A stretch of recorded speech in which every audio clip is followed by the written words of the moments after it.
The sound of sirens cutting through the quiet of night is not something anyone forgets. It's the sound that freezes blood, tightens the chest, and sends the mind racing. When war erupts without warning, those first 60 minutes will determine far more than just your safety. They decide your survival, your stability, and your sanity. In those moments, instinct must take over. But instinct without preparation is panic. When the sirens rise, don't wait to see what happens next. Every second counts. The first move is to recognize what the sirens mean: an imminent threat, an air raid, or a declaration that normal life has ended for the foreseeable future. You must act as though the world outside has already changed, because it has. Get to shelter, now. Whether that's a basement, an inner hallway, or a pre-marked safe zone, the aim is to place as many solid barriers as possible between you and the outside. Windows are no longer your friends. They are fragile eyes to the chaos beyond. Inside the shelter, silence becomes power. The fewer sounds, the less panic spreads. Keep communication short, calm, and clear. If you have access to a radio, switch to emergency frequencies immediately. Internet connections may vanish without warning, but old-fashioned radio waves still carry the heartbeat of information.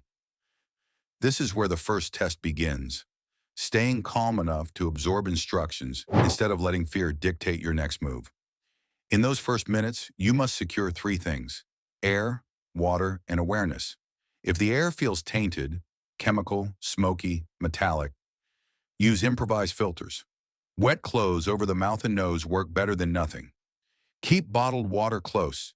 You cannot rely on taps or mains once the grid begins to fail. Awareness, however, is your real weapon. Every person who loses focus becomes another source of chaos. You cannot afford that. Outside, the world may already be shifting.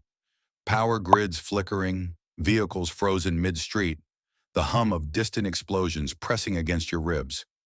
The mind begins to betray you, whispering that this cannot be real, that you should check the window, call someone, run. That's how people vanish, chasing normalcy when normalcy is gone. Instead, anchor yourself, breathe, inventory your surroundings.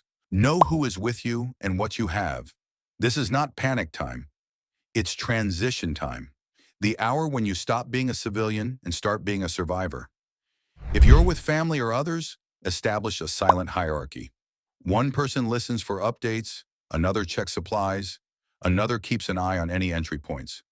Even in the dark, order is strength. The smallest system will outlast the loudest fear.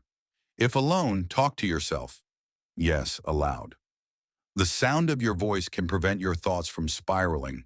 It keeps your focus external, practical, anchored in the now.